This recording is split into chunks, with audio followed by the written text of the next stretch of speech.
Bonjour à toutes et à tous. Forcément, je vous l'avais dit, le procès de Jonathan Majors a eu lieu hier au moment où je tourne cette vidéo.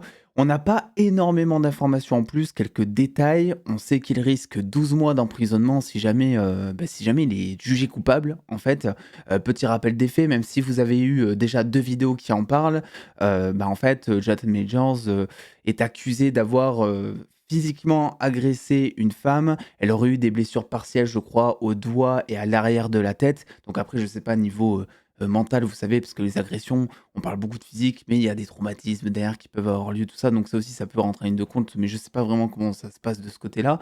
Lui évidemment réfute, hein, lui dit que non, tout se passe bien. Son avocate apparemment a des preuves, qui laissent dire en fait, qu'il est totalement innocent. On va en parler là dans ce truc parce qu'on a, un gros rapport de Deadline qui explique un petit peu comment s'est passé ce procès, ce qu'il encourt et tout. Et aussi petit rappel des faits, je ne suis pas juriste. Pourquoi est-ce que je fais cette vidéo alors que d'habitude je m'intéresse absolument pas à tout ce qui est People Magazine, hein, c'est que quand ça touche un univers, des films dont on parle sur la chaîne, forcément ça va avoir un impact sur leur vente, sur leur histoire, puisque là on parle notamment de recast. Il y a potentiellement, ça aussi on va en parler, la saison 2 de Loki qui va, être, reportée. Donc ça peut chambouler pas mal de choses sur l'univers et on va s'intéresser ici d'un point de vue univers. Je ne suis personne pour dire s'il est coupable ou non coupable, on attend le procès. Si jamais il est non coupable, eh ben, je vais dire: «Bah, putain que c'est dommage cette histoire parce que bordel, qu'est-ce que j'ai aimé cet acteur au final», et s'il est coupable, eh ben, je lui lancerai un gros chèque. Voilà, tout simplement. Donc de quoi il est question déjà? De quoi il en retourne avec, ce petit rapport donc de Deadline rapporté ici par The Direct. Donc voilà, ils énoncent un petit peu les faits, tout ça, ce que je vous ai résumé en début de vidéo. De nouveaux détails tels que rapportés par Deadline ont émergé.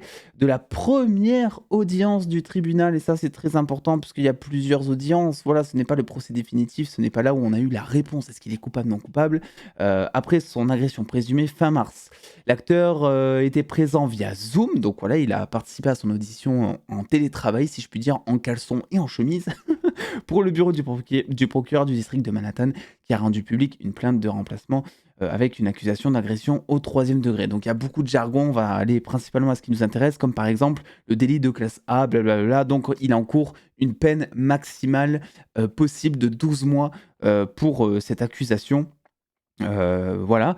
Et en gros donc apparemment Jonathan Majors n'a pas eu grand chose à dire, enfin le camp de Majors n'a pas eu grand chose à dire, durant l'audience, puisque l'audience, moi j'ai l'impression de ce que j'ai compris, parce qu'encore une fois je ne suis pas juriste, était surtout là pour, heu, examiner les faits, en fait poser les fondations de l'accusation devant un juge, en fait tout simplement, les pour, les contre, les arguments chacun de leur côté, ça aussi on va y revenir. Et ce qui est très important, c'est que la prochaine audience est fixée le 13 juin, où par contre ici Jonathan Majors devra se rendre en personne et non pas en télétravail en caleçon chemise, dans le tribunal, avec évidemment le juge qui lui dit: «Si vous ne vous présenterez pas devant le tribunal», en gros il se fera arrêter, il y a les flics qui iront le chercher chez lui en gros, donc là il sera obligé, de s'y rendre. Voilà ce qu'il faut savoir déjà premièrement. Ensuite, ce qui s'est passé, c'est que il y a des choses qui sont bizarres parce qu'en fait l'avocate apparemment, là je vous résume, hein, ce qui est marqué parce qu'il y a beaucoup de jargon. L'avocate en fait aurait, l'avocate de Majors aurait des preuves, des vidéos notamment de surveillance, prouvant que Jonathan Majors n'était absolument pas sur le lieu de l'agression, dont parle la victime depuis le départ. Sauf qu'en fait, elle veut pas fournir ses preuves parce que visiblement, la victime présumée aurait, changé l'histoire en cours de route lors de l'audience pour, en fait, discréditer tout ce que, l'avocate de Jonathan Majors pourrait dire pour sa défense. Et en fait, elle aurait dit derrière, «Bah, moi, je vous montre pas les dernières preuves parce qu'apparemment, ils ont de nouvelles preuves très solides et cetera. Je vous les montre pas de suite parce que si je vous les montre, j'ai peur en gros que, la plaignante change encore son histoire». Voilà. Bon, moi, j'y connais rien, mais c'est vrai que là, d'un point de vue extérieur, je me dis: «Mais si elle a des preuves qui sont irréfutables comme elle dit, elle devrait pas pouvoir changer l'histoire derrière, la victime, quoi», tu vois? Enfin, s'il y a des trucs où quand on te montre un truc, on te dit: «Ah oui, c'est vrai, c'est ça», logiquement, tu es censé comprendre de suite. Donc voilà, après je ne suis pas juriste encore une fois, donc s'il faut, j'ai totalement, tout faux de ce côté-là. Voilà. Donc la première chose qu'il y a à dire, c'est que l'audience, la deuxième audience se trouve donc être le 13 juin, ce qui est normalement quelques jours après la sortie du premier épisode de Loki saison 2 sur Disney+. Et ce qui est assez bizarre, c'est qu'il y a maintenant 2 3 jours, il y a une certaine rumeur qui est née sur internet, notamment une rumeur qui a été validée derrière par Daniel Richman, que vous connaissez très bien, disant que Loki saison 2 serait repoussé à octobre. Donc, est-ce que c'est soit pour remplacer l'acteur, pour le recast, on va en parler ça aussi, pour tourner les scènes manquantes, parce qu'apparemment Jonathan Majors aurait droit, je crois, à 2 épisodes dans la série 2, enfin dans la saison 2 de Loki. Donc c'est pas non plus énorme, peut-être que ça peut se permettre un reshoot, voilà, avec le nouvel acteur.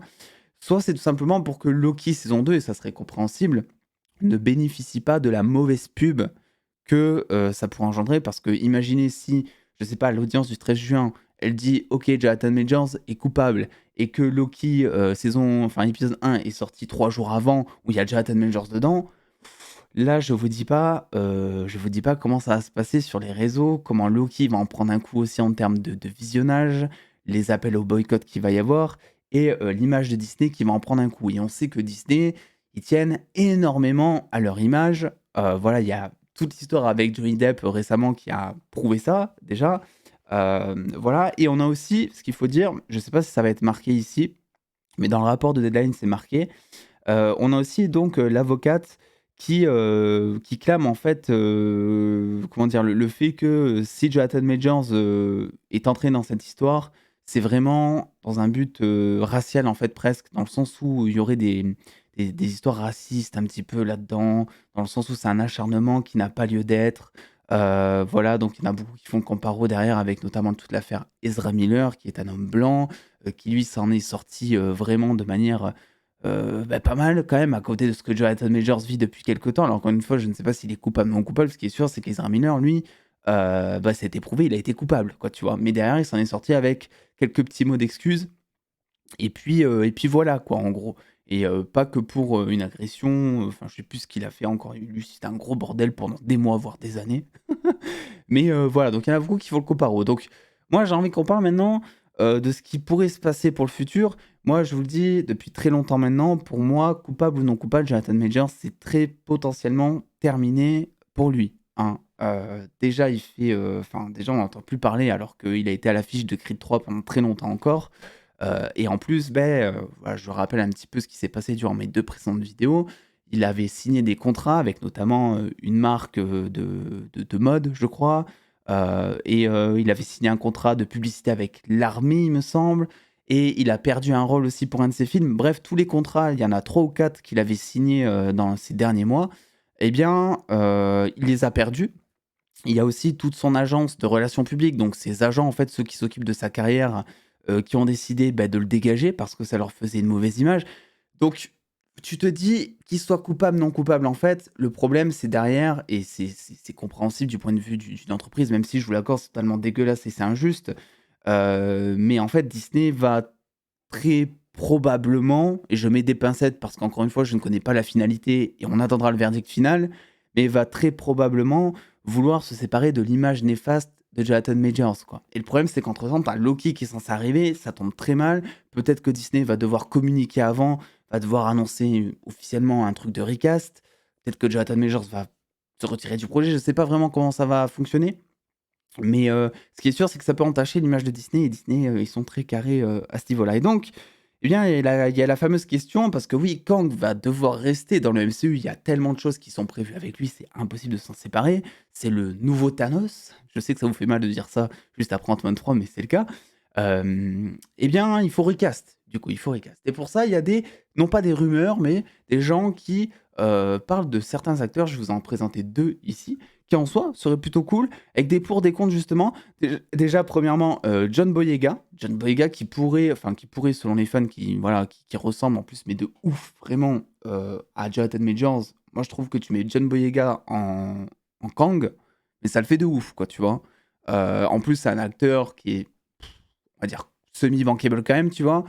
Donc, ça serait un bon choix, de mon côté, je trouve, si jamais Jonathan Majors devrait être recast.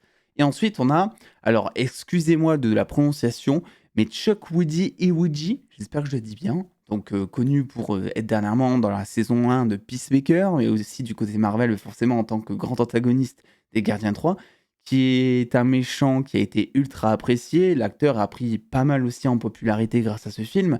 Et beaucoup voudraient que, eh bien, Marvel Studios ficelle un truc en disant que, en gros, le maître de l'évolution, ce soit finalement un variant de Kang le Conquérant, et que ce soit lui qui joue le Kang principal du MCU, et que l'on retrouve cet acteur dans Infinity War, dans Kang Dynasty et Secret Wars par exemple, et potentiellement dans la saison 2 de Loki, s'ils ont le temps un petit peu de reshoot.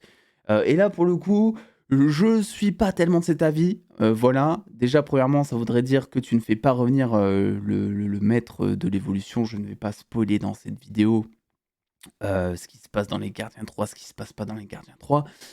Mais voilà, ça signe en fait tout simplement le fait que le méchant ne pourrait plus jamais revenir parce que tu vas pas faire jouer deux rôles différents à un même acteur, tout simplement. Et aussi, bah, l'acteur donc du maître de l'évolution, lui, il est aussi du côté de chez DC, tu vois. Il est du côté de Peacemaker, notamment. Il y a une saison 2 qui est prévue. Il va graviter autour de tout ce qui est Suicide Squad, Voileur, tout ça, tout ce qui est prévu par James Gunn. Donc en fait, je me dis encore pour un rôle de méchant, si tu veux, d'un film, genre Le Maître de l'Évolution, ça dérange pas forcément de le retrouver chez DC et chez Marvel en même temps, plus ou moins. Mais si c'est pour jouer Kang, tu vois, c'est assez bizarre. C'est comme, moi je me rappelle l'époque de Infinity War, je crois, où Josh Brolin, qui joue Thanos, eh bien, joue en même temps Cable dans Deadpool 2, tu vois.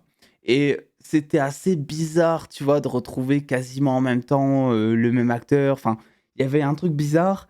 Donc là, ça serait encore plus bizarre de le retrouver chez DC et chez Marvel dans deux rôles qui sont quand même importants du côté de chez Marvel, un peu plus secondaires du côté de chez DC, mais quand même qui avait une grosse présence dans Peacemaker. Donc, ouais, on met un peu la charrue avant les bœufs, évidemment. On parle ici de recast, rien n'est acté. Disney ne va évidemment pas prendre la parole officiellement tant que le procès n'est pas jugé, parce qu'alors là, en termes d'image, ça serait catastrophique, hein. Ça voudrait dire refaire la même chose que ce qu'ils ont fait avec Johnny Depp, au moment donc où ils ont viré Johnny Depp de tous leurs projets Disney, alors qu'il n'avait même pas encore été jugé coupable, et ça a fait un four monumental sur les réseaux. Disney a pris un coup aussi là en termes d'image, donc peut-être qu'ils ont appris de leurs erreurs, après on ne sait pas. Mais pour le coup, voilà, on verra ce qu'il en est. Dans tous les cas, rendez-vous le 13 juin. Je parlerai pas avant de cette affaire, tout ça. J'attends vraiment qu'il y ait des grosses updates. Même là, c'était censé être une grosse update. Et vous voyez que tout ce qu'on a appris au final, de manière concrète, c'est en gros, nouvelle audience le 13 juin et que l'acteur risque 1 an de prison. Voilà. Mais je remets ça encore sur la table. Pour moi, c'est très compliqué, que ce soit coupable ou non coupable. Derrière, il y a le tribunal populaire, hein, ce qu'on appelle le tribunal Twitter, le tribunal des réseaux sociaux. Bref, tout ce qui fait en fait la présence de l'acteur sur Internet et tout ce qui le rend bankable et tout ce qui va vendre le film. Parce que c'est pas juste une notion de pixel, le tribunal populaire, c'est pas un truc abstrait, quoi. C'est vraiment quelque chose qui est réel et qui joue sur la popularité des acteurs. Preuve en est avec Jeremy Renner récemment, qui a subi un grave accident, qui s'en remet, mais qui a pris une cote en popularité énorme grâce à ça, grâce à tout l'amour qui s'est partagé sur les réseaux. Ça marche dans un sens, mais ça marche aussi dans l'autre, en fait, en positif comme en négatif. Donc, ce négatif-là pour Jonathan Majors, il risque d'être fortement négatif. Sa carrière va en prendre un coup. J'espère vraiment qu'il est non coupable, parce que pour le coup, c'est un acteur que j'aime énormément. Mais on va pas refaire le monde, hein. S'il est coupable, il est coupable. Et puis là, faudra pas que Disney merde, faudra recast. Là, c'est sûr, faudra recast. Là, les gars, il y aura un recast dans tous les cas, c'est sûr et certain. Donc, on verra ce qu'il en est dans le futur. Loki saison 2 peut être repoussé. On en parlera quand ce sera le cas sur les réseaux et sur YouTube, peut-être, si jamais ça s'avère être annoncé officiellement. Et puis, en attendant, les dos, prenez soin de vous, faites-vous bien kiffer. Des bisous, les dos.